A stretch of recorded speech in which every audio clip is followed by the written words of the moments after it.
खबरों को देखेंगे विस्तार से। तो छत्तीसगढ़ में आरक्षण संशोधन विधेयक अभी राजभवन में फंसा हुआ है। राज्यपाल अनुसुईया उइके से कांग्रेस ने विधेयक पर जल्द से जल्द दस्तखत करने के लिए अपील की है, लेकिन राज्यपाल ने 76% रिजर्वेशन पर ऐतराज जताया है और यह साफ किया है कि सभी पहलुओं की जांच पहले वो करेंगी, उसके बाद हस्ताक्षर होगा। और ऐसे में आरक्षण विधेयक को मंजूरी मिलने में वक्त भी लग सकता है। आरक्षण में कटौती से नाराज आदिवासियों को मनाने के लिए भानु प्रतापपुर उपचुनाव से पहले छत्तीसगढ़ विधानसभा ने आरक्षण संशोधन विधेयक पास तो कर दिया, लेकिन अभी यह विधेयक राजभवन में फंस चुका है। राज्यपाल अनुसुईया उइके ने दो चूक कहा है कि उन्होंने सिर्फ आदिवासी आरक्षण बढ़ाने के लिए सत्र बुलाने को कहा था, लेकिन सरकार ने सबका आरक्षण बढ़ा दिया। राज्यपाल ने कहा है कि सभी पहलुओं की जानकारी लेने के बाद ही वो बिल पर साइन करेंगी और इसमें अभी और वक्त लग सकता है। मेरा ये कहने का मतलब है कि किसी का भी अहित ना हो, चाहे ओबीसी हो, चाहे एससी हो, चाहे जनरल हो, जो भी आरक्षण किया है उन सभी को इसको जस्टिस मिले, उस दृष्टि से कि आगे भविष्य में इस तरह की कोई परिस्थितियां पैदा ना हो कि फिर वो कोर्ट में जाकर या तो स्टे हो जाएगा तो फिर जहाँ का तहाँ हो जाएगा। तभी मैं आज मैं साइन कर दूं बिना सोचे, क्योंकि मेरा कमिटमेंट था जो जनजाति का आक्रोश को शांत करना, उनकी मांग को लेकर जो चिट्ठी मैंने लिखी आपके सामने, वो सारी तथ्य को मैंने बता दिया। राजभवन में फंसे आरक्षण संशोधन बिल के लिए कांग्रेस ने बीजेपी को जिम्मेदार बताना शुरू कर दिया है। मंत्री अमरजीत भगत ने बीजेपी पर पिछले दरवाजे से बिल रोकने के आरोप लगाए। उन्होंने राज्यपाल से विधेयक पर जल्द साइन करने की अपील की। वहीं मंत्री कवासी लखमा का कहना है कि राज्यपाल पर दबाव होगा, इसीलिए अभी तक बिल पर हस्ताक्षर नहीं हुए। जनता पार्टी का जो चेहरा था ना, वो साफ हो गया है कि वो आरक्षण के पक्ष में है कि खिलाफ में है। पहले बहुत लंबा लंबा बात कर रहे थे आरक्षण के लिए, जब विधानसभा में पारित हो गया तो पिछले दरवाजे से उसको रोकने का पूरा कोशिश। राज्यपाल जी को अब विलंब नहीं करना चाहिए, यही हम आग्रह भी कर रहे हैं उनसे बार बार कि सभी लोगों का काम रुका हुआ है, चाहे एडमिशन हो, चाहे नौकरी में भर्ती हो, प्रमोशन हो, सब काम रुका हुआ है। इसलिए हम लोग इस उम्मीद में है, राज्यपाल भी महिला है और आदिवासी है, राष्ट्रपति भी महिला है, आदिवासी है, इसलिए उम्मीद तो करना पड़ेगा। अब राज्यपाल महोदया चाहती हैं कि इस विधेयक के सभी कानूनी पहलू पर अच्छे से चर्चा कर सके, अच्छे से चर्चा करें, ताकि ये विधेयक किसी कोर्ट में और किसी अन्य स्थानों पर चैलेंज ना हो पाए। और जब इस विधेयक पर राज्यपाल महोदया हस्ताक्षर करे तो यह कानून का रूप ले। जब इसके लिए वो समय ले रही है तो कांग्रेस से सब्र नहीं हो रहा है, वे दबाव बनाने की कोशिश कर रहे हैं, लगातार अनर्गल बयानबाजी कर रहे हैं। लगता है कि कांग्रेस को जल्दी है कि एक और राज्य मंत्री बनाने की, एक और कैबिनेट मंत्री बनाने की। दरअसल आरक्षण संशोधन विधेयक पास करने की जरूरत सर्व आदिवासी समाज की भारी नाराजगी की वजह से सामने आई थी। हाईकोर्ट ने 58% आरक्षण को अवैधानिक बताया था, जिसके बाद आदिवासियों का आरक्षण 32% से घटकर 20% पर आ गया था। लंबे समय से इसको लेकर आदिवासी समाज आंदोलन कर रहा था। राज्यपाल का कहना है उन्होंने सिर्फ आदिवासियों का आरक्षण बढ़ाने का सुझाव दिया था, लेकिन संशोधन विधेयक के जरिए दूसरे वर्गों का आरक्षण भी बढ़ा दिया गया, जिससे आरक्षण बढ़कर 76% हो जाएगा। मुश्किल यह है कि कोर्ट 58% आरक्षण को अवैधानिक बता चुका है, ऐसे में 76% आरक्षण तो कहीं ज्यादा है। राज्यपाल का कहना है कि बिना सभी पहलुओं पर विचार किए वो विधेयक पर साइन नहीं करने वाली। Bureau report, news 18 Raipur. Madhya Pradesh की शिवराज सरकार हुक्का बार और लाउंज के खिलाफ कानून लाने पर विचार कर रही है। सरकार का दावा है कि प्रदेश को नशा मुक्त बनाने के अभियान के तहत यह कानून लाया जाएगा, लेकिन कांग्रेस ने इस प्रस्तावित कानून पर सवाल उठाने शुरू कर दिए। कांग्रेस का आरोप है कि प्रदेश में बीजेपी समर्थकों के हुक्का बार चल रहे हैं, जिससे कि युवा पीढ़ी को नशे के आगोश में धकेला गया है। पार्टी का यह भी दावा है कि सरकार की असफलता की लीपापोती के लिए यह सरकार कानून ला रही है। उधर कांग्रेस के आरोपों पर बीजेपी भी बरसी है। बीजेपी ने कांग्रेस पर नशे के कारोबारियों के साथ खड़े होने के आरोप लगाए। हुक्का बार और लाउंज के खिलाफ कानून लाने की मध्य प्रदेश सरकार की तैयारी को लेकर सूबे में सियासत तेज हो गई है। दरअसल सूबे में सिगरेट और अन्य तंबाकू उत्पाद अधिनियम 2003 पहले से मौजूद है, जिसके तहत तंबाकू उत्पादों के विज्ञापन, व्यापार, वाणिज्यिक उत्पादन, आपूर्ति और वितरण पर रोक है। अब सरकार इसी कानून में संशोधन करने जा रही है। संशोधन के जरिए सरकार इस कानून में हुक्का बार और लाउंज को भी प्रतिबंधित करेगी। कानून बनने के बाद हुक्का बार और लाउंज का संचालन करने वालों के खिलाफ जुर्माना और सजा जैसे कड़े प्रावधान किए जाएंगे। लेकिन इस कानून को लेकर कांग्रेस ने सरकार पर तीखा हमला बोलना शुरू कर दिया है। कांग्रेस का कहना है कि इस कानून का मकसद सरकार की विफलता को ढकना है। पार्टी का आरोप है कि सूबे में बीजेपी समर्थकों के हुक्का बार चल रहे हैं, जो सरकार के संरक्षण में फल फूल रहे हैं। मध्य प्रदेश में भारतीय जनता पार्टी सरकार के संरक्षण में हुक्का बार का कारोबार दिन रात फला फूला, प्रदेश की युवा पीढ़ी को अपने शिकंजे में कस लिया। यहां तक कि नशे की प्रवृत्ति में झोंकने के लिए हुक्का बार जिम्मेदार है।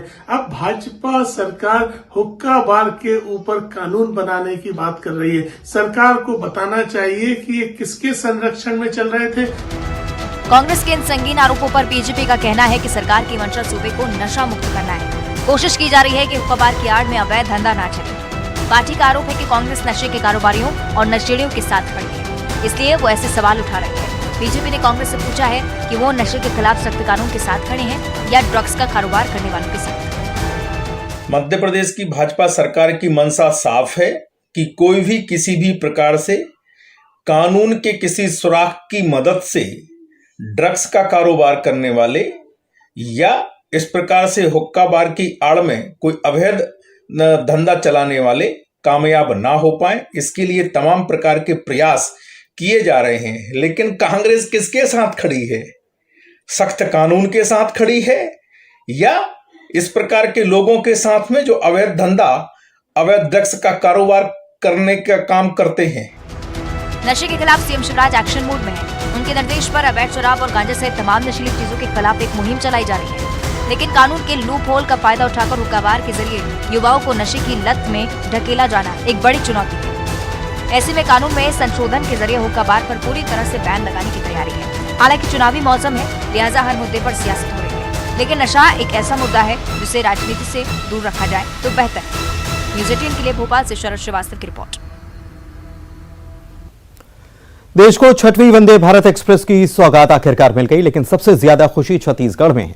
दरअसल छत्तीसगढ़ में 6वीं वंदे भारत एक्सप्रेस ने बिलासपुर नागपुर के रूट पर रफ्तार भरनी शुरू कर दी है। खुद प्रधानमंत्री ने इस ट्रेन को हरी झंडी दिखाई है। हालांकि कांग्रेस इस हरी झंडी दिखाने के कार्यक्रम से दूर रही और कांग्रेस कह रही है कि किराया इसका 3 गुना है। रिपोर्ट देखिए। प्रधानमंत्री नरेंद्र मोदी ने देश की 6वीं वंदे भारत एक्सप्रेस ट्रेन को नागपुर में हरी झंडी दिखाई। करीब 130 किलोमीटर प्रति घंटे की रफ्तार से ये आधुनिक ट्रेन बिलासपुर की ओर चल पड़ी। ये ट्रेन भारत में रेल यात्रा का आधुनिक चेहरा है। बुलेट ट्रेन से भी तेज पिकअप, 52 सेकंड में 100 किलोमीटर प्रति घंटे की रफ्तार। भारत की पारंपरिक ट्रेनों से इतर आधुनिक डिजाइन और सुविधाओं से लैस ये ट्रेन अपने मुसाफिरों को रेल यात्रा का अलहदा एहसास दिलाती है। वंदे भारत एक्सप्रेस नागपुर से बिलासपुर के बीच चलेगी। ये दूरी सिर्फ 5.5 घंटे में तय होगी। नागपुर से रवाना होने के बाद ये ट्रेन गोंदिया, राजनांदगांव, दुर्ग और रायपुर में रुकती हुई बिलासपुर पहुंचेगी। इस ट्रेन को लेकर लोगों में जबरदस्त खुशी देखी जा रही है। वंदे भारत की इस स्पेशल ट्रेन से हमने नागपुर से लेकर के रायपुर तक का सफर किया और आप ये देख सकते हैं कि ये वंदे भारत अब रायपुर से रवाना होकर के बिलासपुर तक जा रही है और एक तरह से इस वंदे भारत का जो स्वागत है वो राजधानी रायपुर में भी किया गया और एक तरह से उत्साह का जो माहौल है वो राजधानी रायपुर में भी देखा गया, क्योंकि ट्रेन काफ़ी लग्जरी थी और इससे काफ़ी उम्मीदें भी बढ़ गई थी। लग्जरियस सफ़र जो करने का मौका है वो वंदे भारत ट्रेन के ज़रिए लोगों को मिला है। और सबसे बड़ी बात ये कि रेलवे की सुविधाओं में एक बड़ा अध्याय जुड़ा है वंदे भारत के नाम से और अब ये ट्रेन जो है सप्ताह में 6 दिन चलेगी। शनिवार छोड़ कर के 6 दिनों तक की ये ट्रेन चलेगी और लग्जरियस सुविधाओं के साथ लोग बिलासपुर से नागपुर और नागपुर से बिलासपुर तक का सफर तय कर सकेंगे। नागपुर से रवाना होने के बाद हर स्टॉपेज पर वंदे भारत एक्सप्रेस का जोरदार स्वागत किया गया। खासतौर पर बीजेपी के नेताओं और कार्यकर्ताओं ने इस मौके पर उत्सव को सेलिब्रेट किया। हालांकि बीजेपी के इस जश्न से कांग्रेस खुश नजर नहीं आ रही। मंत्री अमरजीत भगत का कहना है कि ट्रेन का किराया 3 गुना से ज्यादा है। उन्होंने कहा कि रेलवे आम लोगों की जेब से मोटी रकम वसूल रहा है। मातरम ट्रेन छत्तीसगढ़ पहुंच रही है और भारतीय जनता पार्टी और उनसे जुड़े हुए उनके पार्टी के सांसद बढ़ चढ़ कर के इसमें हिस्सा ले रहे हैं स्वागत में। बहुत अच्छी बात है, नए ट्रेन का स्वागत होना चाहिए, लेकिन ये भी साथ में इनको जिम्मेदारी लेना चाहिए कि एक ट्रेन को चलाने के लिए इतने सारे उसके तारीफ के पुल बांधे जा रहे हैं और सैकड़ों ट्रेन रोज़ रद्द हो रही है और लोगों को प्लेटफार्म में रात गुजारना पड़ रहा है, दर दर के लोगों को ठोकरे खाना पड़ रहा है, उसका जवाबदारी कोई नहीं लेता है। तो इसकी भी नैतिक जवाबदारी आम आदमी के लिए तो ये बहुत महंगी ट्रेन है, एक फ्लाइट के बराबर इसकी टिकट की रेट है और इसकी जवाबदारी कि कब कहाँ खड़ा हो जाए इसका कोई ठिकाना नहीं। वंदे भारत एक्सप्रेस के स्वागत सत्कार पर सियासत तेज होने लगी है। बीजेपी इस मौके को छत्तीसगढ़ के लिए केंद्र सरकार की तरफ से एक सौगात के तौर पर पेश कर रही है, जबकि कांग्रेस ने ट्रेन के वेलकम से दूरी बना रखी है। वंदे भारत एक्सप्रेस ट्रेन ये छत्तीसगढ़ की जनता को बड़ी सौगात है, प्रधानमंत्री माननीय नरेंद्र मोदी जी की। भारत में निर्मित सबसे तेज गति से चलने वाली अत्याधुनिक ट्रेन है और निश्चित रूप से प्रधानमंत्री नरेंद्र मोदी जी ने जो एक कल्पना की है आत्मनिर्भर भारत, तो ये आत्मनिर्भर भारत की उनकी संकल्पना का ये जीता जागता उदाहरण है। ये 6वां वंदे मातरम एक्सप्रेस ट्रेन छत्तीसगढ़ को मिला है। निश्चित रूप से छत्तीसगढ़ की जनता के लिए बड़ी उपलब्धि है। अत्याधुनिक सुविधाओं से लैस ये तेज गति से चलने वाली ट्रेन, सुरक्षित ट्रेन, ये छत्तीसगढ़ की जनता को प्राप्त हुई है। चुनावी मौसम में हर मुद्दा सियासी बन जाता है।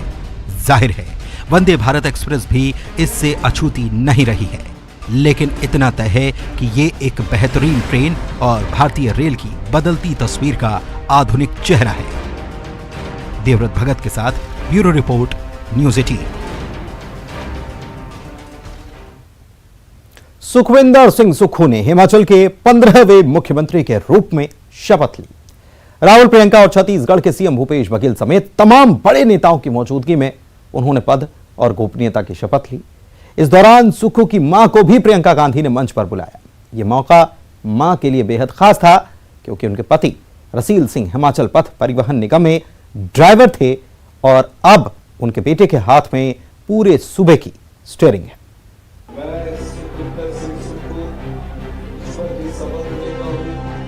हिमाचल के 15वें मुख्यमंत्री के तौर पर सुखविंदर सिंह सुक्खू ने शिमला में शपथ ली।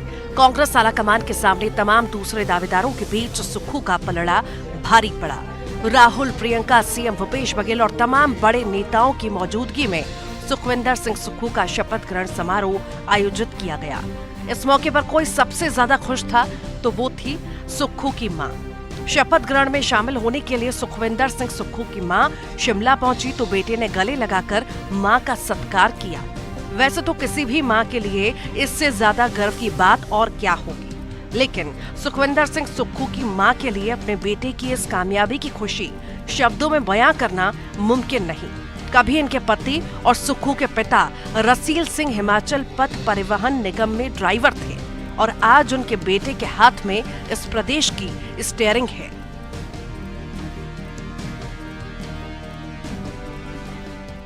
हम लोग कहना चाहिए भी अच्छी तरक्की हुआ है देश की, समाज की, अच्छी सेवा हुआ है। पहले भी सेवादार ही था, अब और ज्यादा होनी, अच्छे काम करे।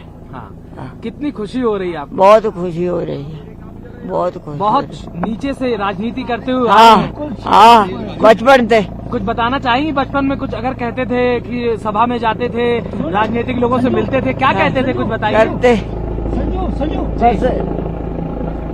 नौकरियां दे बारे जिन्नी बगावत की है नहीं उसका। सुखविंदर सिंह सुक्खू सिर्फ हिमाचल के सीएम ही नहीं बल्कि एक मिसाल भी है।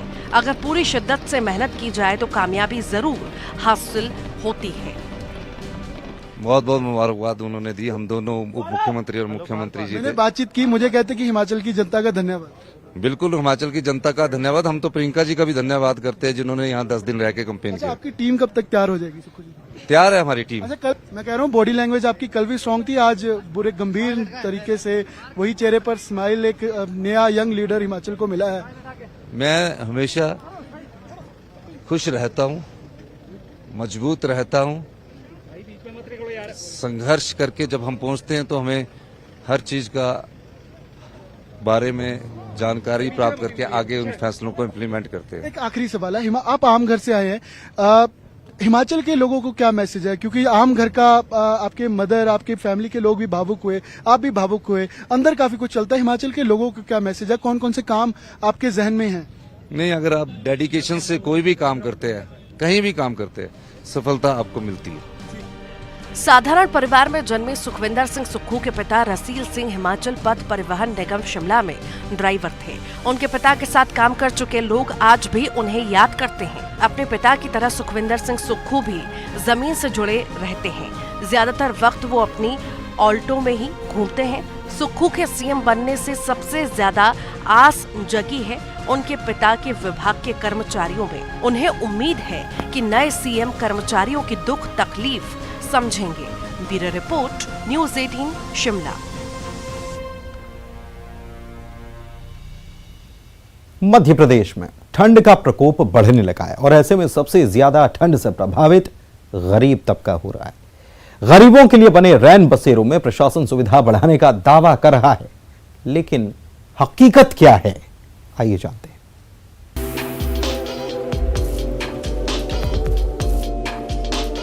सर्दी का सितम प्रदेश में बढ़ने लगा है। ऐसे में रैन बसेरों में ठंड से बचने के लिए बेघर लोगों की संख्या बढ़ने लगी है। राजधानी भोपाल की बात करें तो यहाँ प्रशासन ने सर्दी से बचने के लिए 12 से ज्यादा रैन बसेरे बनाए हैं, लेकिन मुश्किल ये है कि जरूरतमंदों तक इसकी जानकारी नहीं है।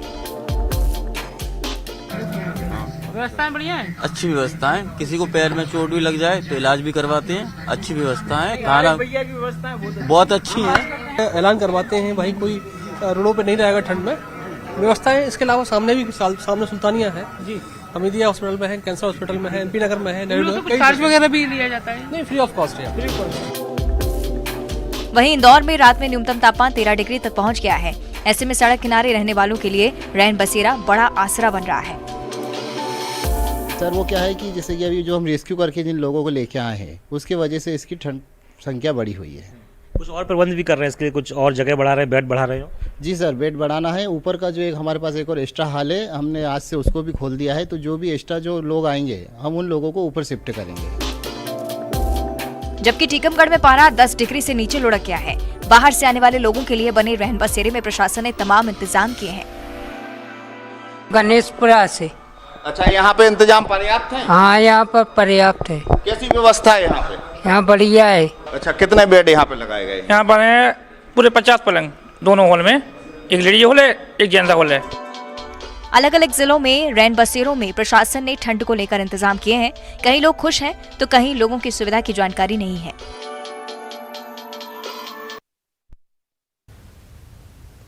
कांकेर से इस वक्त बड़ी खबर आपको बता दें, दो बाइक के बीच यहां पर जोरदार टक्कर हो गई है और दोनों में टक्कर के बाद लग गई आग। दोनों बाइक पर लोग जो सवार थे, दो बाइक सवारों की हालत गंभीर है।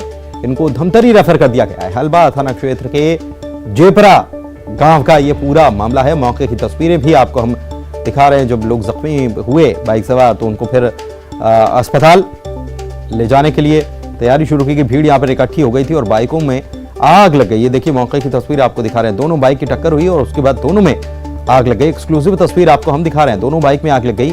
उसके बाद मौके पर भीड़ इकट्ठा हो गई। जो बाइक सवार जो थे, दो लोग सवार थे और दो बाइक सवार की हालत इसमें गंभीर बताई जा रही है। इलाज के लिए इनको धमतरी रेफर करना पड़ा है। कांकेर से बड़ी खबर बता रहे हैं। हलवा थाना क्षेत्र के जेपरा गांव का यह मामला है।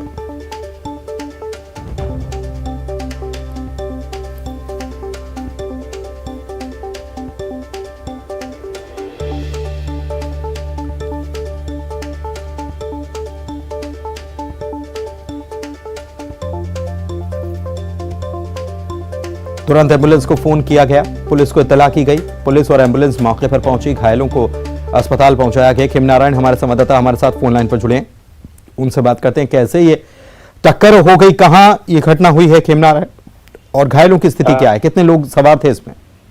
जी पुनीत, आपको मैं बता दूं कि हलबा थाना क्षेत्र का मामला है। ग्राम जेपरा के पास में आमने सामने से दो बाइक टकराई गई। दोनों बाइक में दो बाइक सवार जो है बैठे हुए थे और आमने सामने से टक्कर होने के बाद गंभीर रूप से 2 लोग घायल हो चुके हैं और बाइक दोनों जब टकराई तो उसमें आग लग गई है और जो है घायलों को जो है चरामा अस्पताल में जो है रिफर किया गया 108 के माध्यम से, और उसमें से एक जो बाइक सवार है वो गंभीर रूप से घायल है। जी बहुत शुक्रिया आपका खेमनारायण इस जानकारी के लिए।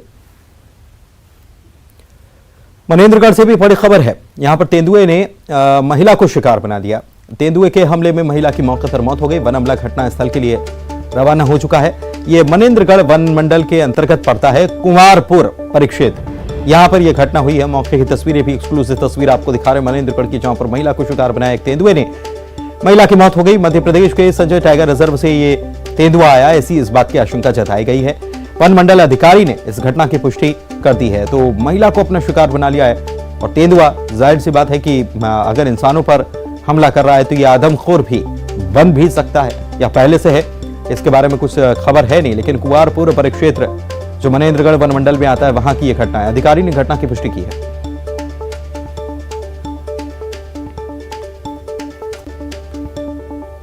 और अब देखते हैं गाड़ी चलाने वालों के लिए एक बड़ी खबर। लेकर आया है ऑल क्लाइमेट एडवांस और all climate premium full synthetic engine oil, जो कि सुटेबल है हर कार के लिए और दे बेहतरीन ड्राइविंग एक्सपीरियंस। तो आइए लोगों से पूछते हैं उनकी राय। Valvoline all climate full synthetic engine oil डालने से मेरे कस्टमर की कार ठंड में हाथ सेल्फ स्टार्ट हो जाती है और बैटरी की लाइफ भी बढ़ जाती है। वेलवोलिन और climate premium engine oil perfect car से लेकर पावरफुल एक्सयूवी सभी गाड़ियों के लिए परफेक्ट है। और इसी के साथ इस बुलेटिन में फिलहाल इतना ही। खबरों का सिलसिला जारी। नमस्कार।